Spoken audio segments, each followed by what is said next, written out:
going on, Dragon Ball Z fans? Welcome back. My name is UnrealEntGaming, and welcome back to another episode. I'm joined here today by the Fatal Brotherhood Gaming, my best friend Sean, and today we're going to be talking about a very, very controversial topic. Now, before we begin, I just want to say that me and Sean share similar opinions. Not everybody's going to have the same opinion, and Just don't get hurt over the fact that some people might differ from your ideals. Because if you have to get angry over to keep your ideals right, it's your ideals are nothing. Just keep that in mind.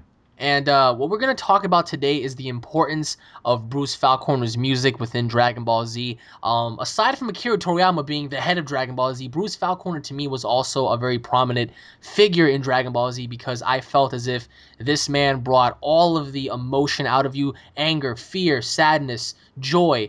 Like, Bruce Faulconer was the one that, for me, made Dragon Ball Z so special, because how could you ever forget those moments where certain things would happen and his music would play, and you would just connect with those characters. Now, a lot of you guys out there had an issue with the bring back Bruce Faulconer in 2016, because a lot of you guys were talking about how Bruce Faulconer music was pretty much rehash music.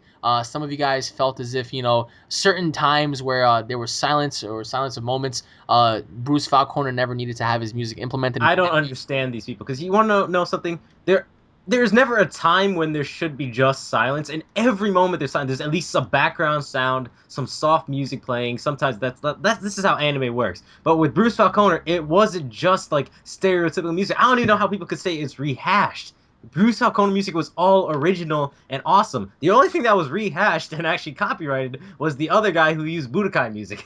Like, he was the one who got in trouble for that shit. Now, here's the thing. Some people are saying that Kai is superior in terms of voice acting and music, because the music would bring a sense of like originality in terms of it being Japanese made and whatnot into the series. Now, me and you and Paul have seen some of the Kai acting, and yes, Yeah. guys, I will say.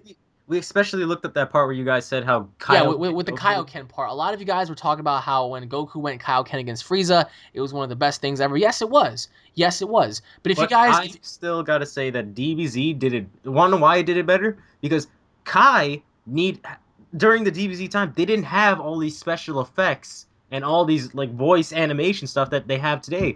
Chris Sabat has said they were working with some old school technology. This stuff was running down, it was broken, all this stuff. They struggled just to make Dragon Ball Z as good as it was, and that was what DBZ had. Now with Kai, they can add all this voice stuff to make it good, but if you take that away, it doesn't. It's not good. To And, me, and, and another thing, a lot of you guys were talking about how Bruce Faulconer will never return to the Dragon Ball Z community, to Funimation, because he already has Faulconer Productions and whatnot. And there was actually one person in particular, I believe his name was Christian Campbell. He said how Bruce Faulconer did not write most of his own music, especially with the Vegeta theme that was produced and made by, I think it was Mike Smith and Scott Morgan, adding a guitar improvisation or whatever. But either way, right, whether he did not write it or he did write it, Bruce Faulconer's music, if you go back and you just go, guys, go back and just listen to some of his songs. please Go just do listen this to the one thing for Vegeta me. theme. Go listen to the Super Saiyan 3 theme. Go listen to Frieza's theme. If you listen to these theme songs, right, it's bound to drive you towards one emotion, whether or not you want to just get all pumped up, whether or not it's going to make you sad, whether or not it's going to make you feel happy. Like, every time I'm at the gym, I listen to some of these songs, and they do get you pumped. I can't sit there and listen to Kai music to get any sort of motivation behind what I want to do. But aside from that, can you guys imagine if Bruce Faulconer was there to have composed music for Dragon Ball Z, Fukatsu no Air, for Battle of Gods? Like, imagine Beerus, right, having his own theme. Imagine Golden God Frieza having his own That, theme. that that was something that Bruce O'Connor did that was so great. It wasn't I don't even think Kai does specific songs for each character. Bruce O'Connor did. He made these songs for these Every specific moments. character had their own song, and sometimes when you wouldn't see the character but you would hear their music come up, you would know You who that knew shit character was is. going, especially the Vegeta theme. That was you always knew something badass was gonna happen when he shows up. So Sean, what are your thoughts on like Bruce Faulconer ever returning to Dragon Ball Z? Like, do you think it's possible for him to do that, or do you think, like, due to unknown negotiations with them or complications, like, do you think it's never gonna happen? All I gotta say is copyright is a bitch. I don't know, the fact that Kai only exists because they couldn't replay the original Dragon Ball Z with all the music and stuff. Really? That's how I see it, honestly, because Kai was it was just regurgitated in my opinion. The graphics were not improved. The music was just changed. That's the only thing. And the voice acting had to be About a redone. couple of days ago, you brought that up. You said how the graphics in Budokai were better than Kai. Like, what do you mean by that? That is what always pissed me off about Kai because guys, please tell me this. It is 20 when did Kai come out? 2012, 2013? I believe it was 2011 and 2012. Yes. So, during this time period, we have animes with some great animations, even like 2007, Code Geass, one of my favorite animes of all time, has like some great animation. Dragon Ball Z Kai, especially like the American version when they added its own opening with like a English American song, like singing like the opening song, it was HD graphics. It was Attack on Titan HD graphics. And this stuff, this is what really pissed me off. After they went for that HD opening, they showed the same old 1990s Dragon Ball Z look. Don't tell me they just improved it. Like they actually showed like some improvements. It wasn't enough that it would like be so brand new. It was still outdated looks on an anime that could have been easily great.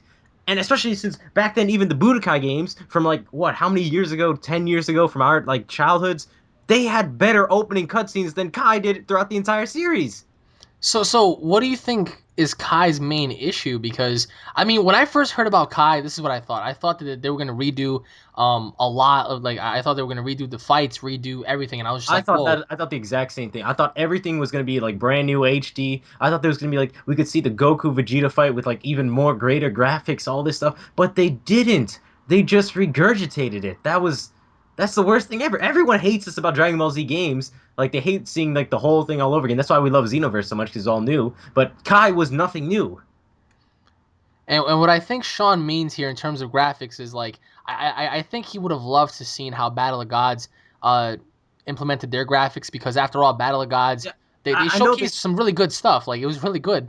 yeah, I know they can't use the same graphics as Battle of the Gods because it's a movie, higher production, all that stuff. Yeah, yeah. But you're telling me that the games, like especially for Budokai 2, that game had like what was it, like pop-up figures as like the game story.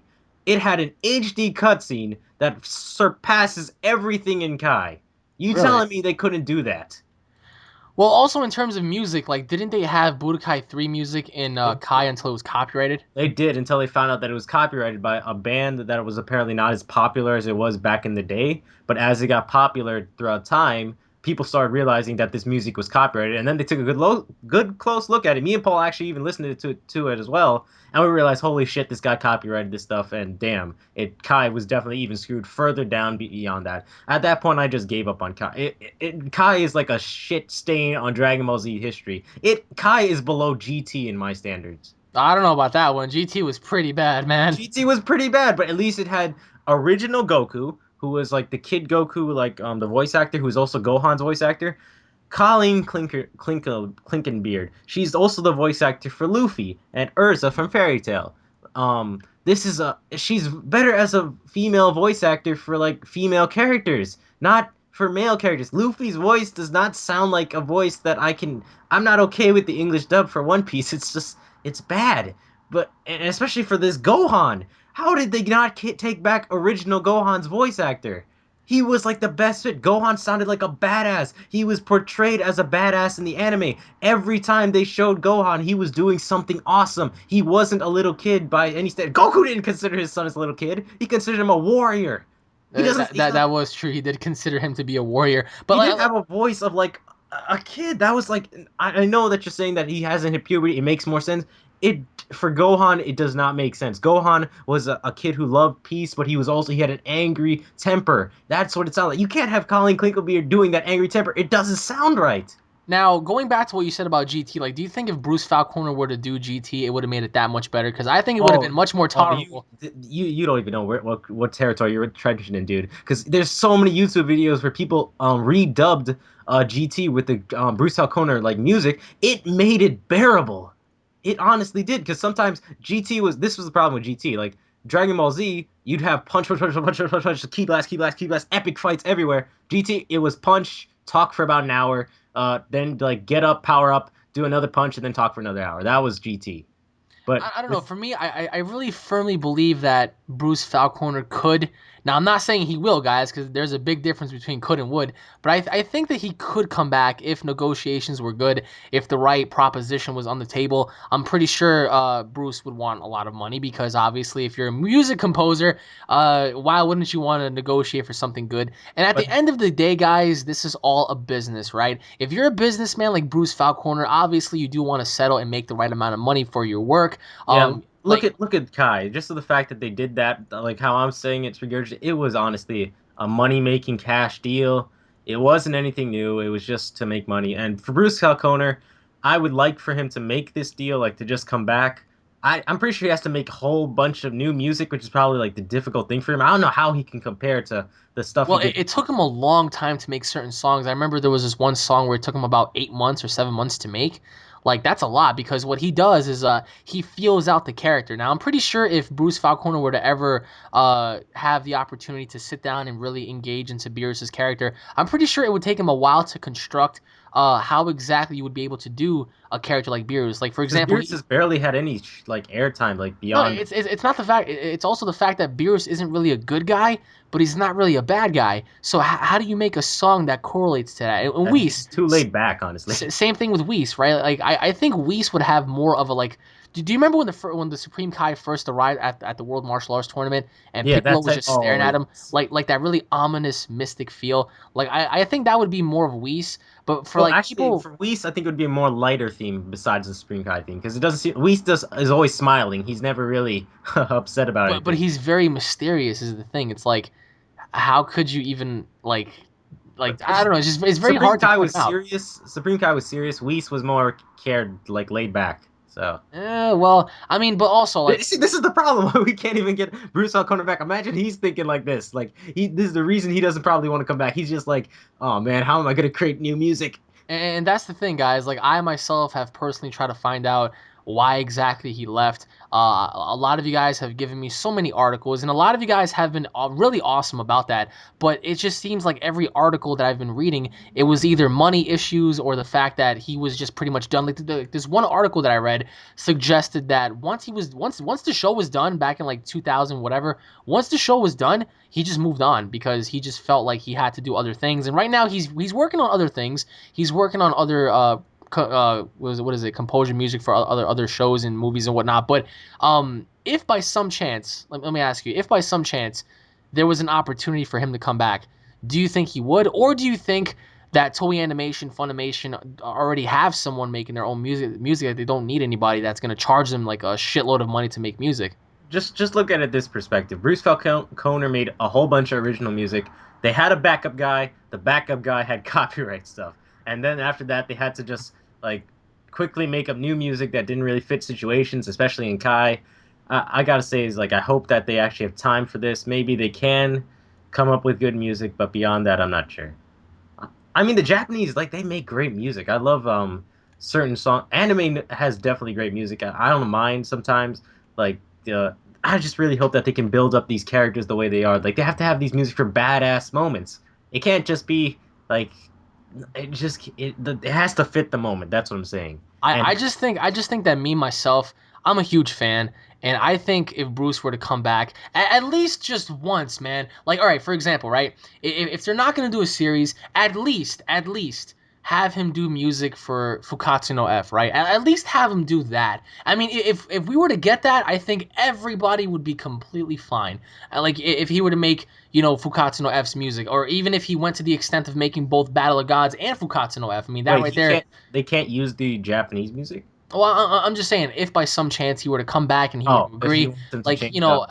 anything more than Fukatsu no F is just too much for him, I suppose. But even if he were to come back and just do one movie, I think that would be more than enough to please us because we want to see how much he's developed in terms of music, and I'm pretty sure ever since the heydays of Dragon Ball Z till now, technology has improved tremendously. So I'm pretty sure Yes, he's able to make music a lot more.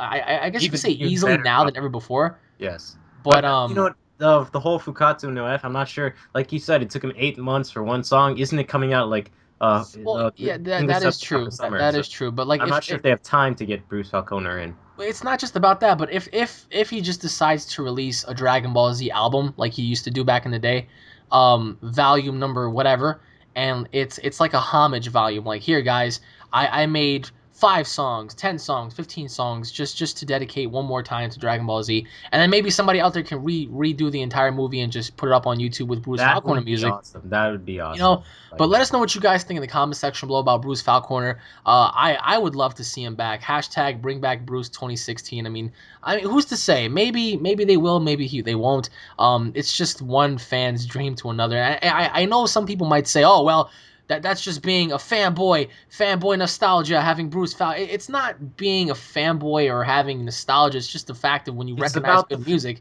it's good honestly, fucking music. you have to rate the music the way like you see. You can't just focus on one song. I have listened to Kai music. I have listened to Dragon Ball Z music. I've even listened to when they had to redo Dragon Ball Z music after Bruce Falconer left, and they just did it. Like this wasn't Kai. They just redid the music. I even listened to that one. I've listened to the Japanese version of it, and I still gotta say, Bruce Falconer always makes it to the top. It's just everything he did fit the situation. It was awesome. It was beautiful music, and nothing compared to it, honestly.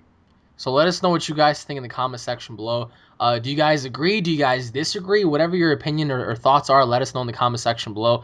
And once again, everybody, thank you all for watching. This has been Unreal ENT Gaming along with the Fatal Sean Brotherhood from Fatal Gaming. Brotherhood. Mr. Sean from Mr. Fatal Brotherhood, aka the guy that's been battling us with us on Saiyan Brotherhood. If you guys Yes. enjoyed, don't forget to subscribe. Leave your thoughts in the comment section below. Stay tuned for more, everybody. Thank you all for watching. And me and my friend Sean are going to be seeing you guys in the next episode. Take it easy, everybody. Peace. Peace.